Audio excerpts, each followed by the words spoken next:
Which of the President's 19-point legislative agenda do you think should be the top 5 priority and why? First, the Budget Modernization Bill. Second, amendment to the Electric Power Industry Reform Act.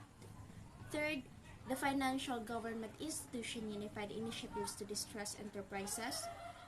Fourth, the Department of Water Resources. And lastly, the Unified System of Separation, Retirement, and Pension. The reason I prefer to choose this legislative was that, as a youth, I observed how our society suffered from different complications.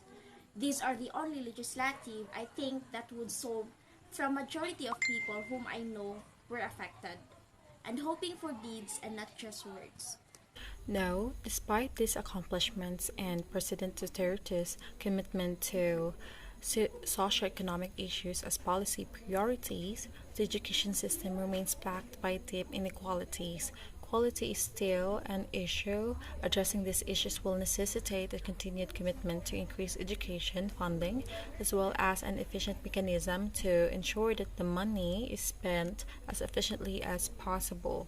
The Philippines has begun education reforms that is considered critical to its economic development, bringing its school system in line with international standards and attempting to open up its higher education sector to more people, all while supporting R&D that will raise the country's academic profile and bring long-term benefits.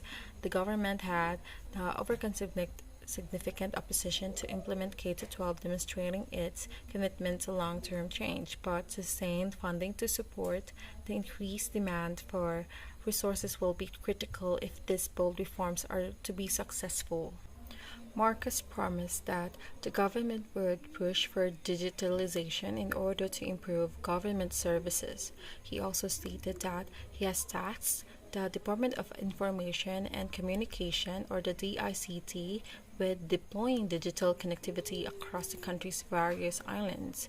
This will be accomplished through the implementation of the National Broadband Plan, that Common Tower Program, and the connectivity of our geographically isolated and disadvantaged areas, or the GIDA, to our Broadband ng Masa project, he explained. All relevant digital transport modes should be used. This could be accomplished using a combination of terrestrial or submarine fiber, optics, wireless, and even satellite technology, he added.